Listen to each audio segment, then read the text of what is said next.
Good morning students. हमारा जो topic चला हुआ है वेक्टर, उसके अंदर हमारा जो एक टॉपिक है जिसको हम बोलते हैं ट्रिपल प्रोडक्ट, वो हमारा अभी रिमूव हुआ है लेटेस्ट। और बाकी की मैंने आपको पीडीएफ की फॉर्म में भी डाल दिया था कि आपके पास जो रिमूव हुए वो टॉपिक कौन से हैं। एक मैंने एक्सरसाइज वाइज आपको लिख के डाला है, जो एक्सरसाइज उसमें मेंशन है वो आपको करनी है बेटा, साथ में उसके मिसलिनियस आपको करनी है, ठीक है। और वेक्टर के अंदर कौन सा आपका रिमूव हुआ है, लास्ट पार्ट है ट्रिपल प्रोडक्ट, वो रिमूव हुआ है, बाकी कोई रिमूव नहीं है। तो हमारा जो नेक्स्ट जो टॉपिक है वेक्टर का, वो हमारा क्या है, ध्यान से समझना। एक्चुअली हम बात करेंगे डॉट प्रोडक्ट की। उससे पहले हम चलते हैं कि प्रोडक्ट ऑफ टू वेक्टर क्या होगा, ध्यान से समझिएगा। प्रोडक्ट ऑफ टू वेक्टर, दो वेक्टर का हमें क्या करना है, प्रोडक्ट करना है। तो एक सिंपल सी बात है, जब हम दो नंबर की मल्टीप्लाई करते हैं रियल नंबर की, तो रियल मिलता है, ठीक है ना। इसी तरीके से अब हमारे पास वेक्टर के अंदर क्या आता है, अगर हम दो वेक्टर की प्रोडक्ट करते हैं तो हमारे पास दो तरीके से बनेगा रिजल्ट। पहला रिजल्ट क्या होगा, जिसको हम बोलते हैं डॉट प्रोडक्ट बोले या स्केलर प्रोडक्ट बोले, स्केलर प्रोडक्ट, या इसका दूसरा नाम हो जाता है डॉट प्रोडक्ट। दूसरा दो वेक्टर की जो प्रोडक्ट होगी वो आपका क्या बनेगा, वेक्टर प्रोडक्ट। उसको हम बोलेंगे वेक्टर प्रोडक्ट, या उसका नाम हो जाता है क्रॉस प्रोडक्ट। एक चीज हमेशा ध्यान रखना, दो वेक्टर का जब हम स्केलर प्रोडक्ट लेंगे या हम डॉट प्रोडक्ट लेंगे तो वो किस में कन्वर्ट होगा, स्केलर में। वो क्या रिजल्ट देगा, स्केलर।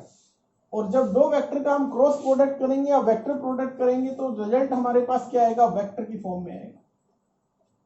तो हमारे पास क्या है, कोई भी दो वेक्टर होंगे, हमें क्या करना है, उनका डॉट प्रोडक्ट और क्रॉस प्रोडक्ट को कैलकुलेट करना है। आज का जो हमारा टॉपिक रहेगा वो डॉट प्रोडक्ट पर रहेगा, इससे नेक्स्ट हम आपको क्रॉस प्रोडक्ट के बारे में बताएंगे। तो आज का हमारा जो टोटली चलेगा वो चलेगा आपका डॉट प्रोडक्ट। अब बात यहाँ पे आती है कि डॉट प्रोडक्ट एक्चुअली होता क्या है, जिसको हम बोलते हैं स्केलर प्रोडक्ट। स्केलर प्रोडक्ट क्या होता है, या इसको हम बोलते हैं dot product.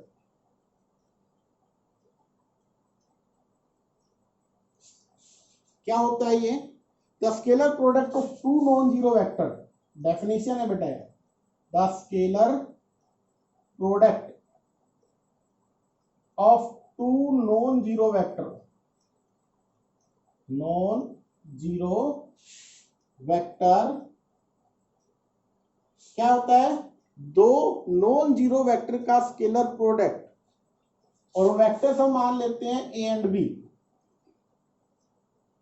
Is denoted by, उनको हम डिनोट किससे करेंगे, is denoted by A dot B. इस तरीके से उनका डॉट प्रोडक्ट लेंगे, A dot B, and is defined by, and is defined by क्या बोलेंगे, A dot B is simply magnitude of A, magnitude of B and cos of theta multiply with cos theta. Actually क्या होता है, दो vector का हम क्या कर रहे हैं, प्रोडक्ट कर रहे हैं।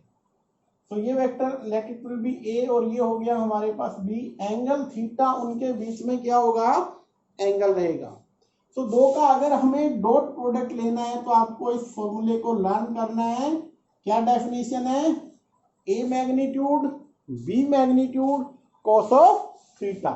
ये आपका क्या कहलाएगा, vector of two, sorry dot product of two vectors. क्या होगा, A magnitude B magnitude and cos of theta. अब ध्यान से देखिए, अगर हम ये कहें if vector A zero vector बने और बी भी जीरो वेक्टर हो, देन क्या होगा, ए डॉट बी क्या बनेगा, जीरो।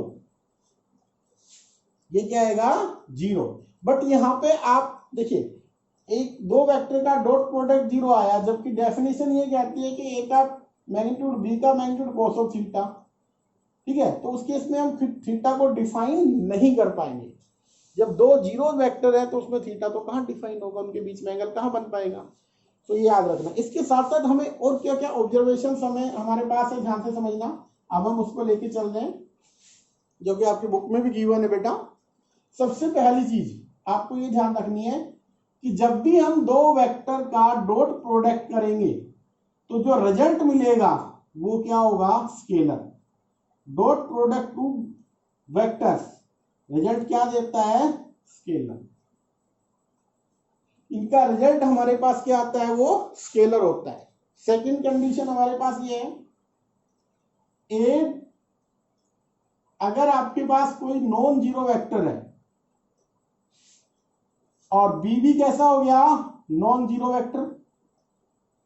ठीक है, और ए डॉट बी कहता है ए अगर नॉन जीरो है, बी अगर नॉन जीरो है और फिर भी ए डॉट बी जीरो आए तो उस केस में क्या होगा, कहता है इफ एंड ओनली इफ, एक ही केस रहेगा उसमें, if and only if A is perpendicular to B.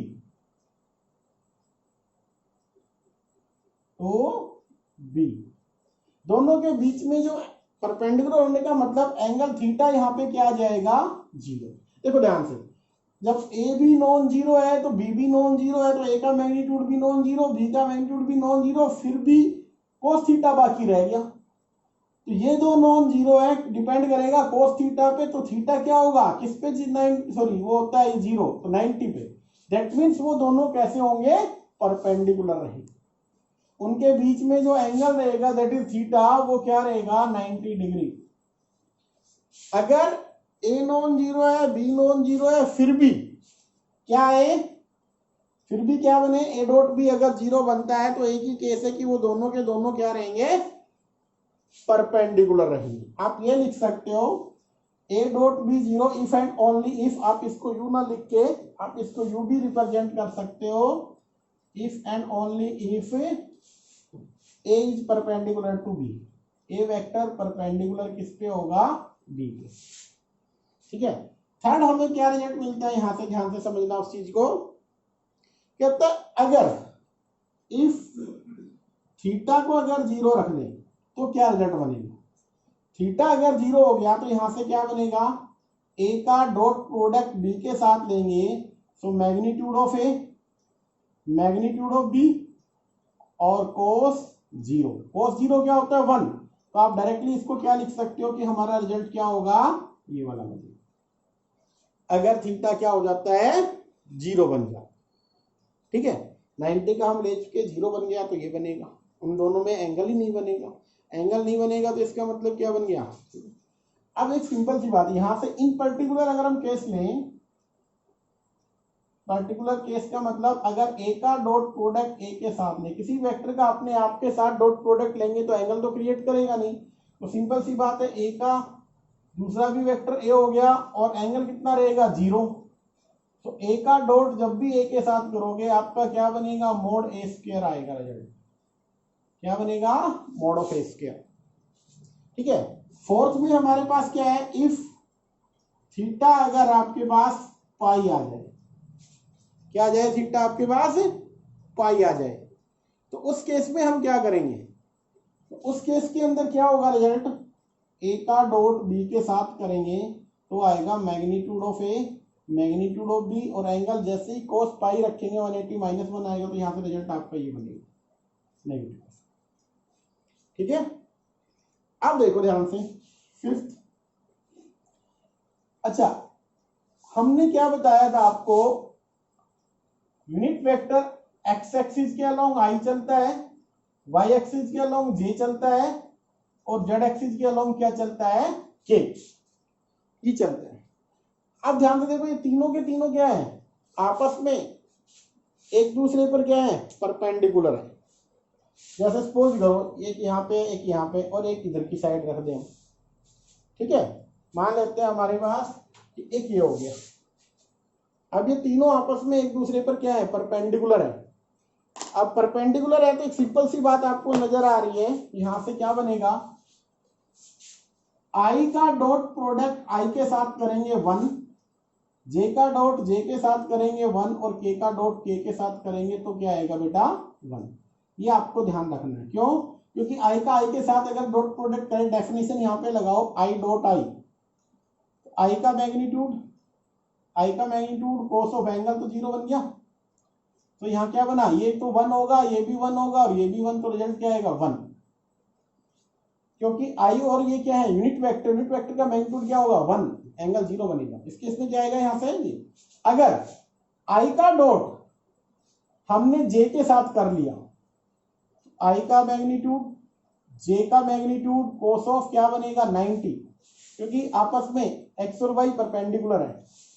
तो यहां से क्या आएगा 0, आई डॉट जे 0। तो आपको ये याद रखना है, आई का डॉट जे के साथ, जे का डॉट के साथ और के का डॉट आई के साथ, अगर ये आएंगे तो रिजल्ट क्या रहेंगे 0। 6 हमारे पास है, उसको ध्यान से देखो। आपको अगर क्वेश्चन आएगा आपके कि आपको एंगल निकालना है, एंगल कैसे बनेगा, कोस थीटा, इसी रिजल्ट से बना लो बेटा। ए का डॉट बी के साथ divide by magnitude of A और मैग्नीट्यूड ऑफ बी, ये आपको ध्यान में रखना है। क्या होगा यहाँ पे, मैग्नीट्यूड ए मैग्नीट्यूड बी, इससे आपका एंगल कैलकुलेट हो जाएगा। और जो 7th प्रॉपर्टी है वो क्या कहती है कि डॉट प्रोडक्ट कम्यूटेटिव होता है, ए डॉट बी किसके इक्वल होगा, बी डॉट ए। 8th अगर हम रिजल्ट बनाएं तो यहां से आप लिख सकते हो ए डॉट बी प्लस सी, जिसको डिस्ट्रीब्यूटिव प्रॉपर्टी बोलते हैं, ए का डॉट बी के साथ और ए का डॉट सी के साथ हो जाएगा। 9th में हम क्या लिखेंगे, अगर लैम्डा मल्टीप्लाई है, लैम्डा और ए अगर बी के साथ डॉट कर रहे हैं तो लैम्डा को बाहर रख लो, ए डॉट बी बना लो। या आप यू भी कर सकते हो कि लैम्डा बी के साथ और ए बाहर आ जाएगा। तो ये कुछ प्रॉपर्टीज हैं जिनको आज का जो टॉपिक है जो डॉट प्रोडक्ट का, वो बेटा यही रहने वाला है। एक और इसमें छोटा सा जो टॉपिक है वो आता है प्रोजेक्शन का। वो क्या होगा, अब उसको देखते हैं कि प्रोजेक्शन क्या होता है। अब बेटा नेक्स्ट आपका जो है टॉपिक वो है प्रोजेक्शन का, ध्यान से समझना, आपको इंपॉर्टेंट है, क्वेश्चन अक्सर इसका पूछ लिया जाता है 2 मार्क्स के अंदर। क्या है ये, ध्यान से समझना इसको। Projection of A vector on A line, एक वेक्टर का लाइन पे प्रोजेक्शन।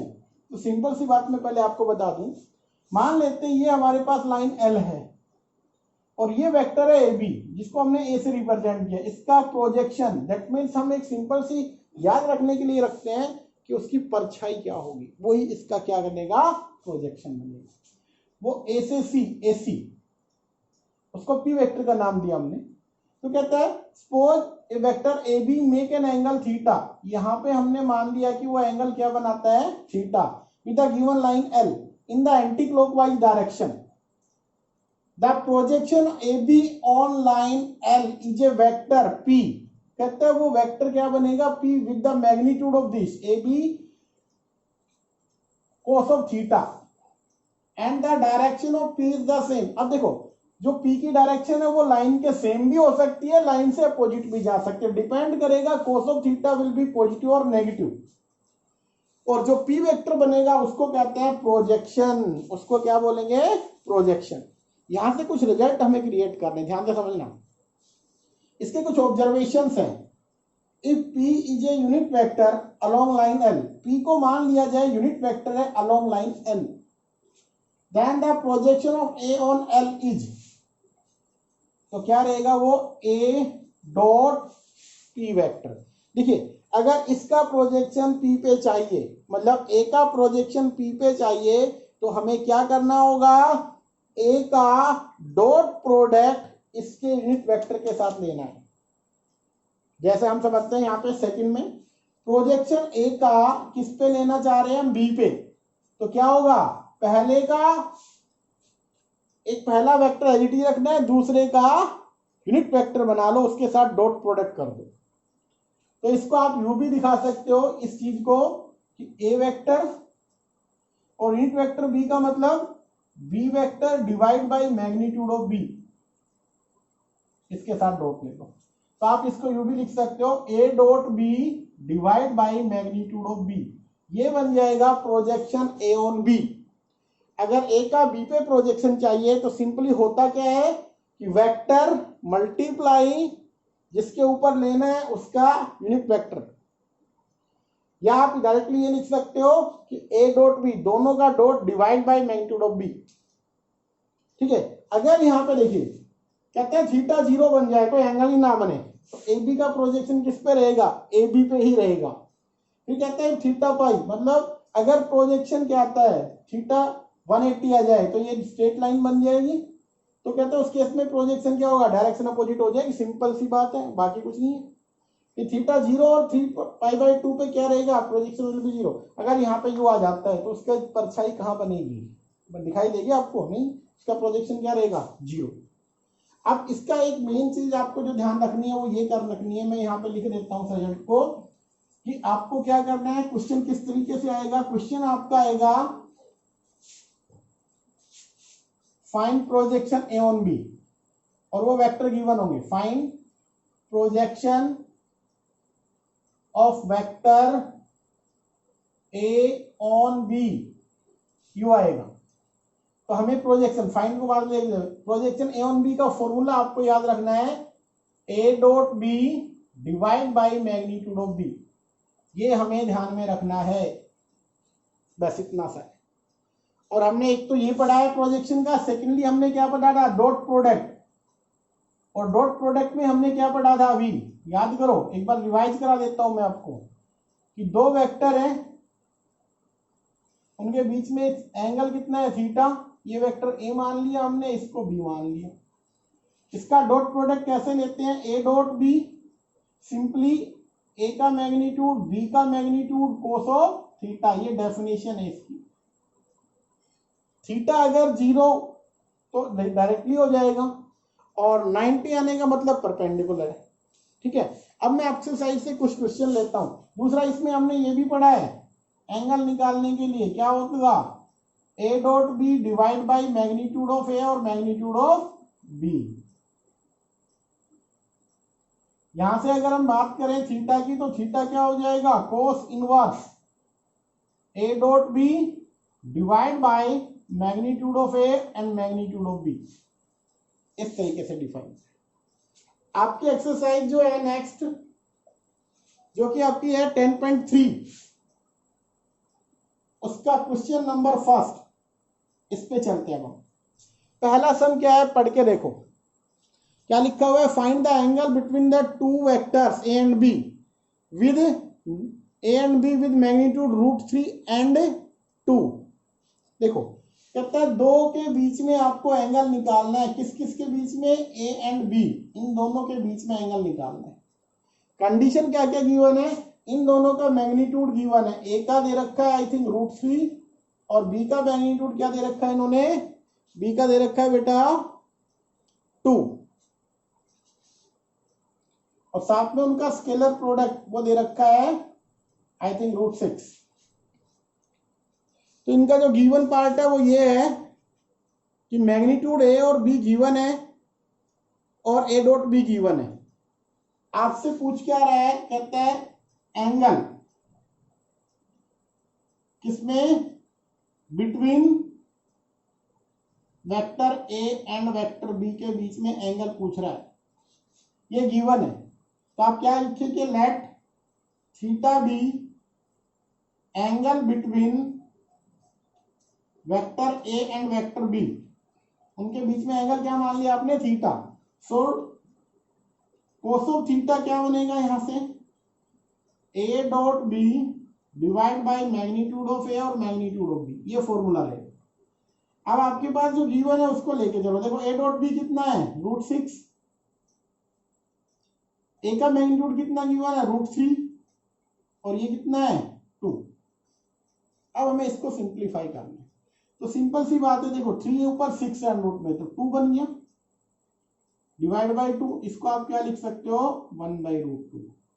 कोस थीटा आपका 1/√2 आया, दैट मीन्स थीटा क्या होना चाहिए इसमें, π/4, 45 पे आता है भैया, तो थीटा क्या बन गया π/4, पॉजिटिव आ रहा है ना। एक्चुअली जो एंगल बनेगा इनके बीच में वो आपका जो थीटा रहेगा वो 0 से पाई के बीच में होना चाहिए। तो cos थीटा पॉजिटिव है और क्या है आपका 1/√2, तो π/4 पे आ जाएगा। नेक्स्ट हमको देखो, find the angle between the two vectors. कहता है दो वेक्टर्स के बीच में आपको एंगल निकालना है। क्वेश्चन सेम है, एंगल निकालना है दो वेक्टर्स के बीच में।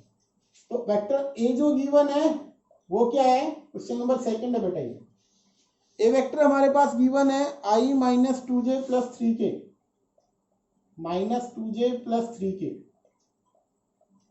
और जो बी वेक्टर गिवन है वो हमारे पास है बेटा 3i - 2j + k 3i - 2j + k। ठीक है, तो पहले वाला ये वेक्टर है, दूसरा ये, हमें क्या निकालना है, एंगल। तो आप कंसीडर कर लें let theta be angle between vector A and vector B. तो हमें चाहिए क्या क्या, फॉर्मूला हमें मालूम होना चाहिए। क्या होगा फॉर्मूला, देखिए ध्यान से, ये वाला रिजल्ट आपको मालूम होना चाहिए भैया। तो सबसे पहले हमें रिक्वायरमेंट है ए डॉट बी की। ध्यान से सुनना, डॉट प्रोडक्ट कैसे होगा। आपको क्या करना है, जब भी आप डॉट प्रोडक्ट लो, ध्यान से मैं यहां समझा देता हूं, i - 2j + 3k, इसका dot multiply 3i - 2j + k के साथ करनी है। तो एक सिंपल सी बात ध्यान से देखो, सिंपल कैलकुलेशन, i की 3 के साथ, तो क्या बनेगा 3i डॉट i, फिर i की इसके साथ देखो -2i डॉट j, और आपको बताया गया था i डॉट j क्या होगा 0, i डॉट i क्या होगा 1, k डॉट k क्या होगा 1। तो यहां से ये हो गया, i का लास्ट वाले के साथ करते हैं तो i डॉट k, ये भी क्या होगा 0, ये भी 0 होगा। तो क्या रहेगा i डॉट i क्या होगा 1। ठीक है, फिर अगर मान लीजिए मानने की -2j की 3 के साथ, तो -6j डॉट i, इसकी मैंने इसके साथ की 2 की 2 के साथ, तो +4j डॉट j, और -2 की मान ली लास्ट के साथ की तो -2j डॉट k, फिर 3k की 3 के साथ तो 9k डॉट i, फिर -3 to 6k डॉट j, और +3k डॉट k। तो ध्यान से देखिएगा, i dot i, j dot j और k डॉट k, ये तो रहेंगे 1, बाकी सब 0 बनेंगे। तो 3 × 1 3 +4 और यहां से +3।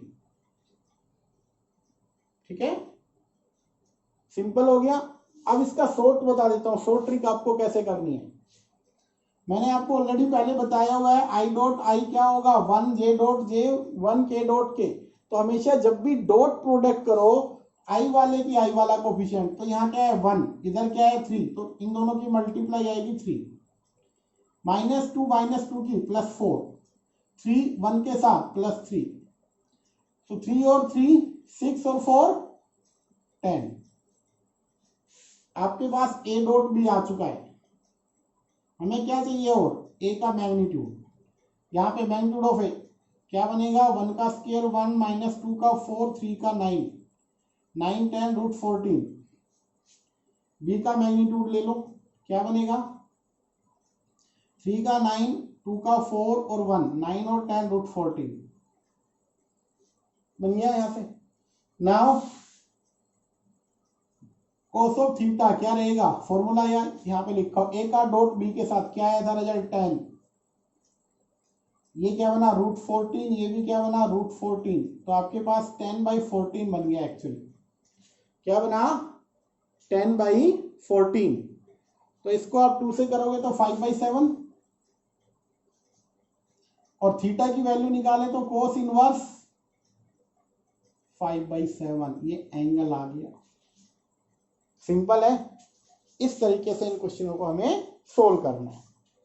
अब नेक्स्ट जो क्वेश्चन है, देखो अभी हमने लिख भी रखा है, क्या क्वेश्चन है वो पढ़ के देखो। कहता है find the projection A on B. एक वेक्टर मान लेते हैं आई माइनस जे दे रखा है, दूसरा B vector I plus J, I think यही दो वेक्टर है, आई प्लस जे। क्या है, आपको प्रोजेक्शन निकालना है ऑफ ए ऑन बी। क्या फॉर्मूला रहेगा, दोनों का dot divide by magnitude of B, पीछे वाले का मैग्नीट्यूड। अब आप यहां से देखिए ए का डॉट बी के साथ करके देखिए क्या होगा, आई डॉट आई, इसका वन इसका वन, दोनों की मल्टीप्लाई वन, इसका माइनस वन इसका वन, दोनों की मल्टीप्लाई माइनस वन, तो क्या आया जीरो। इसका zero divide by magnitude of root two, आपके पास क्या आएगा जीरो। तो जो प्रोजेक्शन बना वो क्या बना, जीरो। फोर्थ क्वेश्चन बिल्कुल सेम है, उसमें भी प्रोजेक्शन पूछा गया है बेटा। क्वेश्चन नंबर 5 क्या गिवन है, ध्यान से पढ़ना। 5th क्वेश्चन में हमारे पास क्या पूछा गया है, show that the each of the 3 vector as a unit vector. Simple सी बात है, हर एक वेक्टर को क्या प्रूव करना है, आपको यूनिट वेक्टर प्रूव करना है। यूनिट वेक्टर प्रूव कैसे होगा कि उनके मैग्नीट्यूड क्या होगा, 1 आएगा। भाई यूनिट वेक्टर का मैग्नीट्यूड 1 होगा, मैं एक का कर देता हूं, बाकी आप कर लीजिए। जैसे एक दे रखा 1/7, मान लेते हैं ये गिवन है 1/7, और यहाँ आएगा 2i,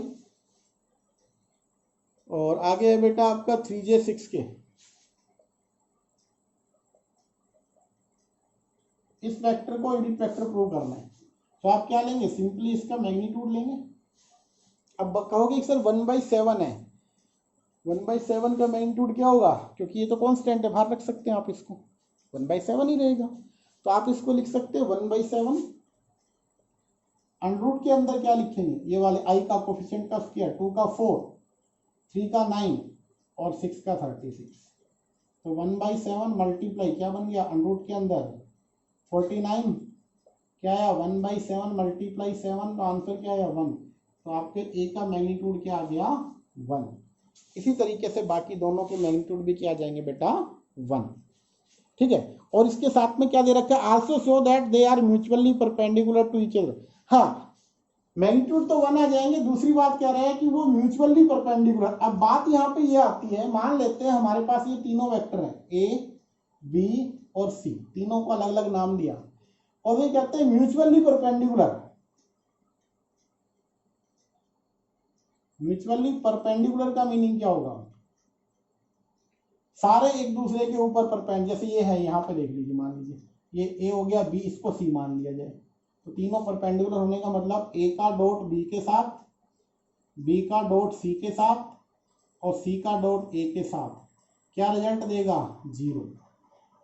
इस तरीके से म्यूचुअली परपेंडिकुलर का मीनिंग, इनका डॉट प्रोडक्ट क्या आएगा 0 आएगा। मैं दो का डॉट प्रोडक्ट 0 आपको दिखाता हूं। जैसे मान लीजिए फर्स्ट और सेकंड वेक्टर को लेके चलते हैं। फर्स्ट वेक्टर ए था 1/7, 2i, 3j और 6k, ठीक है। दूसरा वेक्टर बी, उसमें क्या लिख रखा है 1/7 और ये 3i minus 6j plus 2k, 3i minus 6j plus 2k। अब हमें क्या करना है, इनका डॉट लेना है। डॉट कैसे होगा, देखो 1/7 और 1/7, ये तो बात कांस्टेंट है। अब बात आती है यहाँ पे आई डॉट आई, तो क्या बनेगा 3 2 6, 6 3 18, माइनस का हो जाएगा ये 6 3 18, और 6 2 12। अब बताओ 1/49, तो ये बना, ये 0 आ गया, रिजल्ट क्या रहेगा 0। तो आपके पास ये रिजल्ट 0 आएगा, इसका मतलब ये आपस में क्या है, ए डॉट बी क्या आ गया 0, इसका मतलब परपेंडिकुलर तो हो ही गए, ठीक है।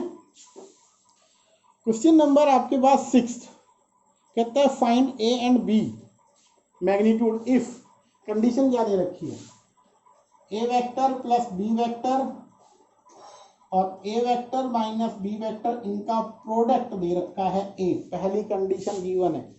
सेकंड कंडीशन है ए का मैग्नीट्यूड, मैं इसको हटा देता हूं भी, ए का magnitude 8 times B magnitude. A magnitude is 8 times B magnitude, ये गिवन है हमारे पास दोनों चीजें। क्वेश्चन है उनका कि इनके मैग्नीट्यूड निकालो ए और बी। तो यहां से देखिए, इन दोनों का डॉट प्रोडक्ट हमें करना है, सिंपल बात याद रखो, फर्स्ट ए का डॉट ए के साथ कर दो, दूसरा क्या होगा ए डॉट बी, क्या होगा माइनस का, फिर बी डॉट ए, फिर क्या आएगा हमारे पास minus B dot B, right वाला ए 8। एक रिजल्ट हमने पढ़ा था जो था कॉम्यूटेटिव प्रॉपर्टी, ए का डॉट बी के साथ और बी का डॉट ए के साथ रिजल्ट विल बी सेम। अगर ये सेम रिजल्ट होता है तो ये कैंसिल हो गए। दूसरा रिजल्ट हमने ये पढ़ा था, अगर किसी भी वेक्टर का डॉट प्रोडक्ट उसी वेक्टर के साथ लेते हैं तो उसके मैग्नीट्यूड का क्या हो जाता है स्क्वायर। कैसे हुआ, डेफिनेशन से हुआ। देखो ए डॉट बी क्या करते थे, ए का मैग्नीट्यूड बी का मैग्नीट्यूड और cos ऑफ थीटा।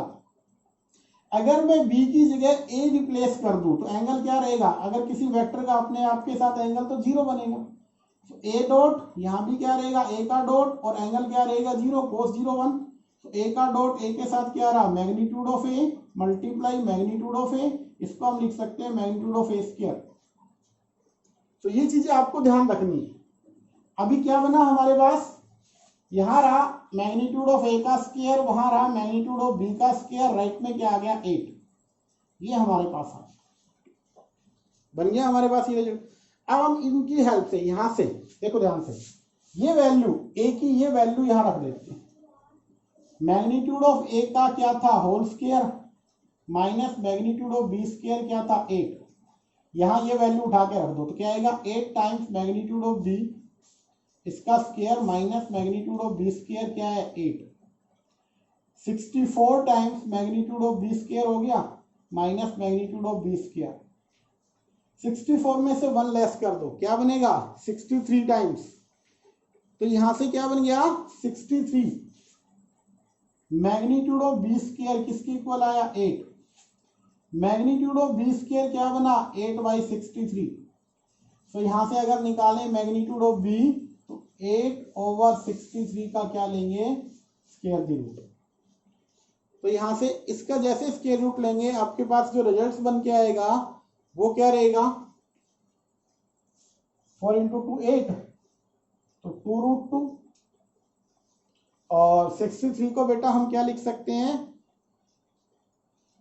21 और 3 और 3 × 7 × 3 9, तो 3√7 बनेगा ना 7 तो यहां से बन गया 3√7। और सिंप्लीफाई कर ले, नीचे वाले को अंडर रूट फ्री कर दें, तो आप अंडर रूट फ्री करोगे तो क्या लिख सकते हो √7 से मल्टीप्लाई √7 से डिवाइड,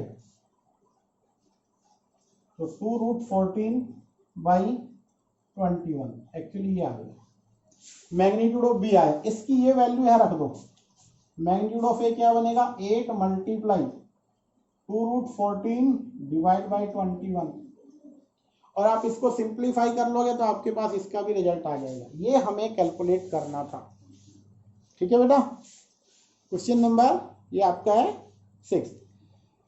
अब क्वेश्चन नंबर 7 को देखिए क्या लिख रखा है उन्होंने,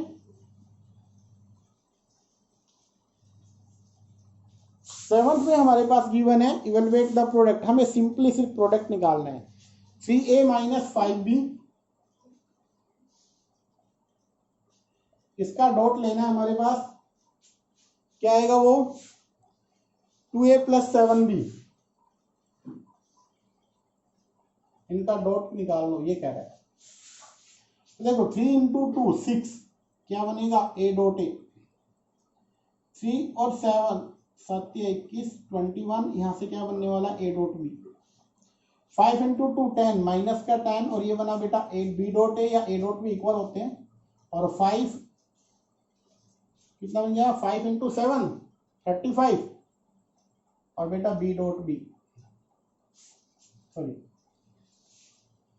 तो यहां से बन गया 6 times magnitude of A square, और यहाँ पे 21 में से 10 कम कर दो 11 a डॉट b लिख दें, और यहां से क्या बनेगा 35 मैग्नीट्यूड ऑफ बी स्क्वायर। ठीक है, ये हमारा रिजल्ट आ जाएगा। बहुत इजी सम है। Question number 8, find the magnitude of two vector A and B having same in magnitude and such that the angle between them 60 and their scalar product is 1/2। Given क्या क्या है देखो ध्यान से समझो इस क्वेश्चन में। क्वेश्चन नंबर जो आपका 8 आ रहा है, ठीक है, ये आपका आज का ये लास्ट क्वेश्चन कराएंगे बेटा। क्या लिख रखा है, find the magnitude of two vector A and B. आपको ए का मैग्नीट्यूड निकालना है और बी का मैग्नीट्यूड को कैलकुलेट करना है, ये हमें कैलकुलेट करना है। गिवन क्या क्या है वो देखिए, कहते हैं फर्स्ट कंडीशन जो गिवन है उसमें हम लिख लेते हैं भैया, हमारे पास गिवन क्या है, पहली चीज कि भैया इनके मैग्नीट्यूड इक्वल दे रखे हैं। पहली कंडीशन तो ये है, इक्वल होंगे magnitude such that the angle between them, जो थीटा होगा वो 60 रहेगा, 60 डिग्री, और स्केलर प्रोडक्ट 1/2। थर्ड, इनका जो डॉट प्रोडक्ट होगा स्केलर प्रोडक्ट वो 1/2। ये हमें निकालने क्या ये। अच्छा एक बात बताइए, ए का डॉट बी के साथ हम करते हैं तो फॉर्मूला क्या होता है, आप यहां पे लिख लेंगे we know that A dot B magnitude of A magnitude of B and cos of theta. Yes और नो। अब ध्यान से देखिए, ए डॉट बी गिवन है 1/2, वहां पे गिवन है, ये दोनों सेम है, या एक ही जगह मैं बी लिख देता हूं, मैग्नीट्यूड ऑफ ए है, यहां पे भी क्या लिख दूं, मैग्नीट्यूड ऑफ ए, क्योंकि दोनों इक्वल है। कोस 60 डिग्री, ये हो गया 1/2, इसको आप लिखोगे मैग्नीट्यूड ऑफ ए स्क्वायर, यहाँ पे क्या है कोस 60 1/2, 1/2 cancel out, mode of A square क्या बनेगा 1, तो ए का मैग्नीट्यूड क्या आया 1, और ए का 1 आया है तो बेटा बी का मैग्नीट्यूड भी क्या होगा 1, और यही हमें क्या करना था, इसका कैलकुलेट करना। तो आज के लिए बेटा यही सम रहेंगे, कल हम नेक्स्ट आगे के सम कराएंगे इस एक्सरसाइज के। तो आज आपको यही करना है बेटा।